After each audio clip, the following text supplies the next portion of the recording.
దేవునికి మహిమ కలుగునుగాక. ప్రభువును దేవుని బిడ్డలారా, దేవుడిచ్చినటువంటి శ్రేష్టమైన సమయాన్ని బట్టి దేవునికి వందనాలు. చిన్న ప్రార్థన చేసుకుని ఈ దినవస్తున్నాం. పరిశుద్ధుడా, ప్రేమ గల తల్లి, దయగల మా ప్రభువా, మీ మాటల ద్వారా మమ్మల్ని బలపరచండి. శ్రమల ధ్యాన కార్యక్రమాన్ని నేను ఇటు రీతిగా కొనసాగించి కృప అనుగ్రహించిన స్తుతులు చెల్లిస్తున్నాను. నేను ఈ కార్యక్రమం ద్వారా నేను ఇదే ఘనత మహిమ ప్రభావం పొంది యేసునామమున ప్రార్థిస్తున్నాం తండ్రి, ఆమేన్. ప్రభునందు ప్రియమైనటువంటి దేవుని బిడ్డలారా, సంకీర్తన 145 అధ్యాయంలో 18వ వచనాన్ని ఒకసారి జ్ఞాపకం చేసుకుందాం. తనకు మొర్రపెట్టు వారికి అందరికీ, అనగా తనకు నిజముగా మొర్రపెట్టు వారికి అందరికీ యెహోవా సమీపముగా ఉన్నాడు. దేవుడు ఎవరిని ఆదరించి కనికరించి జీవిస్తాడు అంటే తనకు మొరపెట్టేవారు, నిజముగా మొరపెట్టేవారు. ఎవరైతే సత్యముతో ఆత్మతో దేవుడిని ఆరాధిస్తారో వారందరికీ సమీపముగా ఉండి అటువంటి వారి కోరికను ఆయన తీరుస్తానని వాగ్దానం చేస్తూ ఉన్నాడు. కాబట్టి మనం ఆయనను స్తుతించవలసిన వారమై ఉన్నాం. అందుకే ఈ కీర్తనకు స్తుతి కీర్తనలు పేరు పెట్టారు. అనుదినము నేను నిన్ను స్తుతించెదను, నిత్యము నీ నామమును స్తుతించెదను అని దావీదు మహారాజు తెలియజేస్తున్నాడు. కాబట్టి ప్రభువునందు ప్రియమైన దేవుని బిడ్డలారా, చివరి దినాలు కొద్ది సమయం మాత్రమే మనకు మిగిలి ఉన్నది. ఈ సమయంలో దేవుడిని స్తుతించడానికి సిద్ధపడదాం.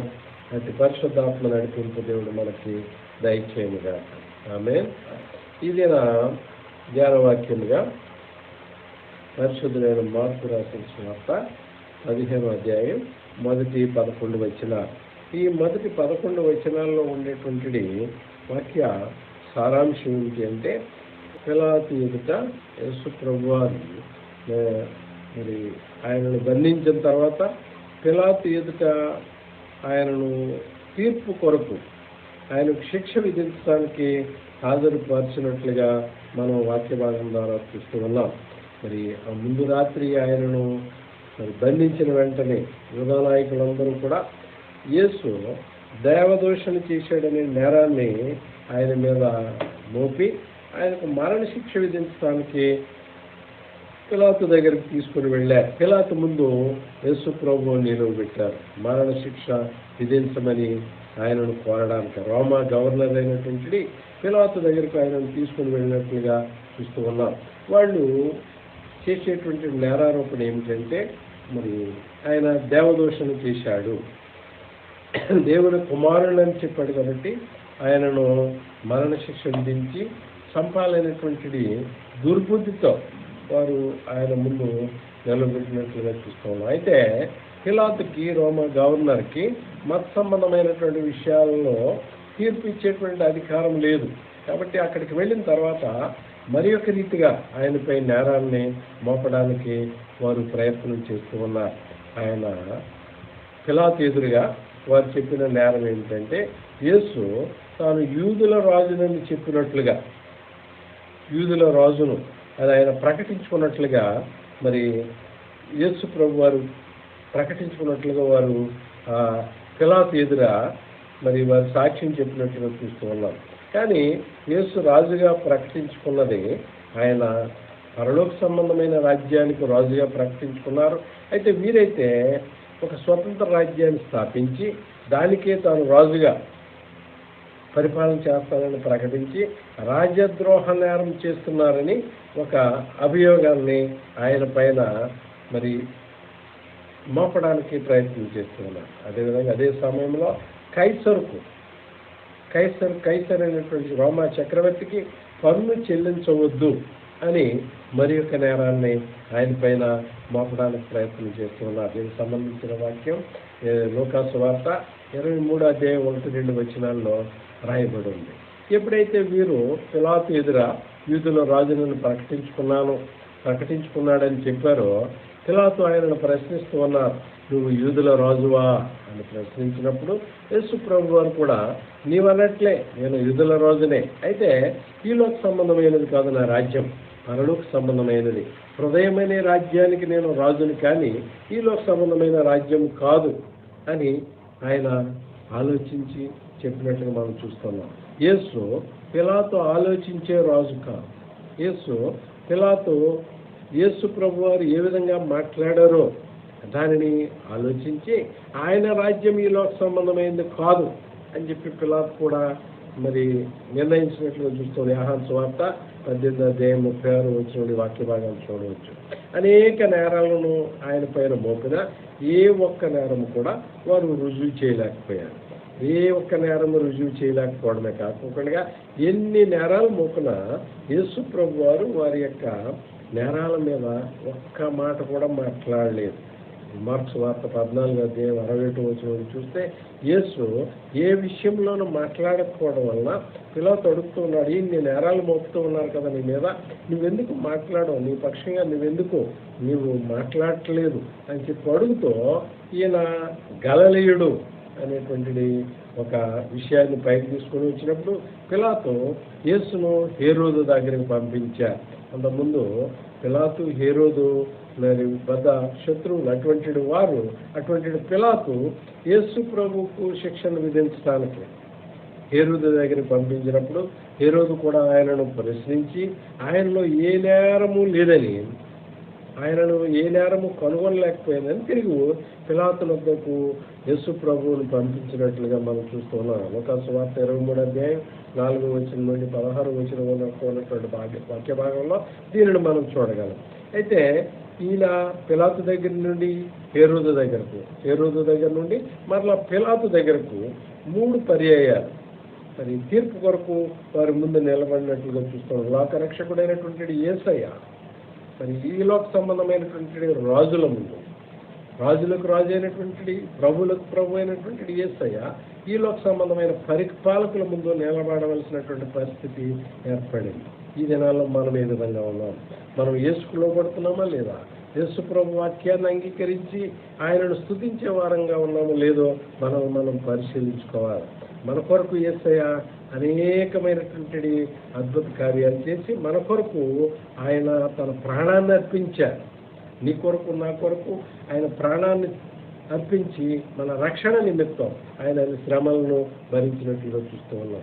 ఇక్కడ తీర్పు సమయంలో ఆ కాలము పస్కా పండుగ సమయంలో ప్రతి సంవత్సరము ఒక ఖైదీని విడుదల చేసేటువంటి ఆచారం ఆ యొక్క రాజ్యంలో ఉన్నది, ఆ యొక్క సాంప్రదాయము వారి రాజ్యంలో ఉన్నది. కాబట్టి ఆ సమయంలో పిలాతు యేసు ప్రభువును మరి శిక్షించి మరణానికి అప్పగించుకోకుండా ఆయనను శిక్షించి విడుదల చేయాలి అనేటువంటి ఆలోచనతో మరి పిలాతు యేసును తప్పించడానికి ప్రయత్నం చేసిన జనులందరూ అక్కడ చేరిన సామాన్య ప్రజలందరూ కూడా వారు యేసును సిలువ వేయము అని చెప్పి వారు ఒకే రీతిగా మరి నినాదాలు చేసినట్లుగా మనం చూస్తూ ఉన్నాం.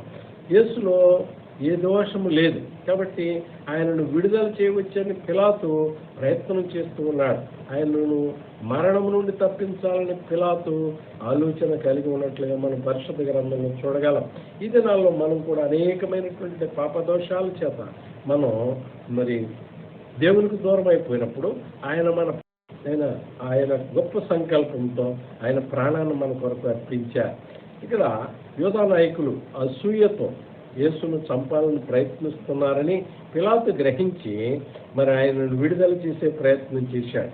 సామాన్య ప్రజలు కూడా యేసును విడుదల చేయమని కోరతారని పిలాతు ఆశించాడు. కానీ మరి సామాన్య ప్రజలందరూ కూడా యేసును సిలువ వేయండి అని వారు గట్టిగా అరిచే విధంగా యూదా నాయకులు, ప్రధాన యాజకులు వారిని రెచ్చగొచ్చినట్లుగా చూస్తూ ఉన్నారు. పిలాతు అనుకున్నాడు ఒక నిర్దోషిని విడిపించవచ్చు, ఒక నిర్దోషిని ఈ పండుగ సందర్భంగా విడిపించవచ్చు అని భావించాడు. కానీ మరి సామాన్య ప్రజలు మరి దానికి వ్యతిరేకంగా వారు అనేకమైనటువంటి పర్యాయాలు యేసును సిలువ వేయము అని అరవడం ప్రారంభించారు. ఈ ప్రజలే కొద్ది దినాల ముందు యేసు ప్రభు వారు యెరూషలేము పట్టణానికి వస్తూ ఉంటే యేసయ్య హోసన్నా జయం, యూదుల రాజుకు జయం అనేటువంటి నినాదాలు చేసి ఆయనను కొనియాడినటువంటి ఈ ప్రజలు ఆ యొక్క ప్రధాన యాజకుల యొక్క మరి మాటలకు లోబడి యేసును సిలువ వేయండి అని చెప్పి వారు మరి అనేక పర్యాయాలు మరి అరిచినట్లుగా మనం చూస్తూ ఉన్నాం. మార్క్స్ వార్త 11:9-10 కనుక చూస్తే హోసన్నా జయము, యూదుల పేరట వచ్చేవాడు స్తుతింపబడని అరిచినట్లుగా మనం చూస్తున్నాం. కాబట్టి ప్రభువునందు ప్రియమైన దేవుని బిడ్డలారా, మనం దేవుని ఏ విధంగా స్తుతిస్తూ ఉన్నాం, ఏ విధంగా మనం దేవుని ఆరాధిస్తూ ఉన్నాం, వారి వల్లే ఒకసారి సిలువ వేయమని ఒకసారి హోసన్నా చేయమని అనే వారంగా ఉన్నామా, లేకపోతే మనం దేవుని స్తుతించే వారంగా ఉన్నామా, ఆత్మతో సత్యంతో ఆరాధించే వారంగా ఉన్నామా, క్రీస్తు కొరకు మన యొక్క జీవితాన్ని త్యాగం చేసే వారంగా ఉన్నామా లేదనేది మనం పరిశీలించుకోవాలి. ఇప్పుడు ఆయనకు వ్యతిరేకంగా వారు అనేకమైనటువంటి అబద్ధ సాక్ష్యాలను పలుకుతూ ఆయనను సిలువ వేసే విధంగా ప్రజలందరూ అరిచేలాగిన మరి అక్కడ ఆయన ప్రధాన యాజకులు చూస్తున్నట్టుగా ఉన్నాం. అక్కడ బరబ్బా అనేటువంటి ఒక హంతకుడు ఉన్నాడు. అతడు అధికారులు బెదిరించిన వాడు, నరహత్య చేసిన వాడు, అతడు చెరసాలలో ఉన్నాడు. ఇప్పుడు ఈ ప్రజలందరూ కోరేది మాకు బరబ్బాను విడుదల చేయండి. మరి యూదుల రాజు అయిన ఈయనను ఏం చేయమంటారు అంటే ఆయనను సిలువ వేయండి అని వారు అరిచినట్లుగా మనం చూస్తూ ఉన్నాం. అపొస్తలుల కార్యాల గ్రంథం 14:11 అదేవిధంగా 19:2 కూడా ఈ వాక్య భాగం రాయబడి ఈయన గురించి శిలువ మరణానికి అప్పగించడానికి కావాల్సినటువంటి వాక్య భాగం రాయబడి. మత్తయి సువార్త 27:19-27 కనుక చూస్తే పిలాతు యొక్క భార్య ఆ రాత్రే యేసుని గురించి దర్శనంలో చూసింది. ఆమె కళలో యేసు ప్రభువుని గురించి ఆమె కలగన్నది. కాబట్టి తీర్పు తీసేటువంటి పిలాతుకు ఆయన భార్య కబురు పంపించింది, ఆ నీతిమంతుని జోలికి పోవద్దు అని. ఆ పిలాతుకు ఆయన భార్య పంపించిన కబురును బట్టి మరి పిలాతు భయపడి దేవునికి యేసు ప్రభువుకి శిక్ష విధించుకోకుండా ఉండడానికి ప్రయత్నం చేశాడు. కానీ అయినప్పటికీ అది ఫలించలేదు. దేవుడు ఎవరైతే దేవుని పట్ల భయభక్తులు కలిగి ఉంటారో అటువంటి వారిని, దేవుడు అంటే భయం కలిగి ఉంటారో అటువంటి వారిని పాపం చేయకోకుండా ఉండడానికి హెచ్చరికలు పంపిస్తూనే ఉంటాడు. అటు రీతిగా పిలాతు భార్యకు దర్శనంలో కలబడి నీతిమంతుని రక్తం విషయంలో నేను నిరపరాధని చెప్పే విధంగా మరి పిలాతు తన చేతులు కడుక్కున్నట్లుగా మనం చూస్తూ ఉన్నామమ్మ. చేతులు కడుక్కోవడమంటే ఆ యొక్క నేరముతో లేదా ఆ యొక్క హత్యతో లేదా ఆ శిలువ మరణంతో నాకు సంబంధం లేదు అని ఆయన తప్పించుకోవడానికి అటు రీతిగా చేసినట్టుగా మనం చూస్తూ ఉన్నాం. కాబట్టి ప్రభువునందు ప్రియమైన దేవుని బిడ్డలారా, చివరి దినాల్లో మనం ఏ విధంగా దేవుని ఆరాధిస్తూ ఉన్నాం, దేవునికి ఏ విధంగా మన స్తుతులు చెల్లిస్తూ ఉన్నాం, దేవుని స్తుతిస్తూ ఆరాధిస్తూ ఇంకా మనం లోకంతో సహవాసం కలిగి ఉన్నామా, లోకంలోనే జీవిస్తూ ఉన్నామా, ఒకసారి మనం మరి పరీక్షించుకోవడం మంచిదని ప్రభు పేరిట మీ అందరికీ తెలియజేస్తూ ఉన్నాను. అతడు దేవునికి ఇష్టడుగా ఉండకుండానే మనుషులకు ఇష్టడుగా ఉండాలని కోరుకున్నాడు. అతని భార్య కబురు చేసినప్పటికీ యేసు ప్రభు వారికి శిక్షను విధించడానికే, ప్రజల యొక్క ఇష్టానికి అనుగుణంగా ఆయన శిక్ష విధించడానికే ఇష్టపడ్డాడు తప్ప, అంటే మనుషుల మెప్పును పొందాలని ఆశించాడు తప్ప దేవుని కనికరాన్ని పొందడానికి ఆయన ప్రయత్నం చేయలేదు. ఈ దినాల్లో మనం మనుషుల కొరకు మందిరానికి వెళ్తూ ఉన్నామా, మనుషుల కొరకు దేవుని ఆరాధిస్తూ ఉన్నామా, లేకపోతే దేవుని స్తుతించడానికి ఆత్మతో సత్యంతో స్తుతిస్తూ మరి దేవుని రాకడ సమయంలో ఆయనను ఎదుర్కొనేటువంటి విధంగా సిద్ధపడుతున్నామా, ఒకసారి మనం పరీక్షించుకుందాం.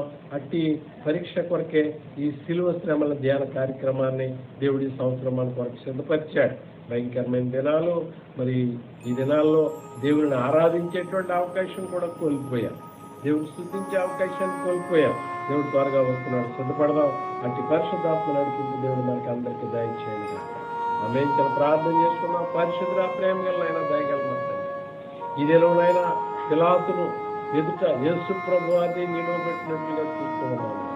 అయినా పిలాతు తీర్పు తీర్చడానికి నేను ప్రయత్నించి తప్పించడానికి ప్రయత్నించి చివరికి వచ్చే సమయానికి నేను మనుషుల మెప్పును పొందడానికి ఆయనను శిలువ మరణానికి అప్పగించినట్లుగా చూస్తున్నాను. అయినా మేము ఏ విధంగా స్థితిస్తున్నాం, మేము ఏ విధంగా ఆరాధిస్తూ ఉన్నాం, మనుషుల కొరకు ఆరాధిస్తున్నామా లేదా మా రక్షణ కొరకు మేము స్థితిస్తున్నాము, అనేక మంది ప్రజలను రక్షణలోకి నడిపించడానికి ప్రయత్నం చేస్తూ ఉన్నామా, మమ్మల్ని మేము పరిశీలించుకుని సమయం అయినా మీరు మాకు ఇచ్చారు. అయినా మీ బిడ్డలంగా ఈ లోకంలో జీవిస్తాం, మీ మార్గాన్ని ప్రకటిస్తాం, అయినా మీరు అందించే రక్షణను పొందుకోవడానికి మమ్మల్ని అందరినీ పొందుపరచండి. ముఖ్యంగానైనా భయంకరమైనటువంటి కరోనా వ్యాధి నుండి మా రాష్ట్రాన్ని, మా దేశాన్ని, ప్రపంచ దేశాలను విడుదల చేయండి. అయినా మా ప్రాంతానికి అంతవరకు క్షేమాన్ని నెమ్మదించిన స్థుతులు చేయండి. యేసు నామమున ప్రార్థిస్తున్నాం తండ్రి. ఆమేన్.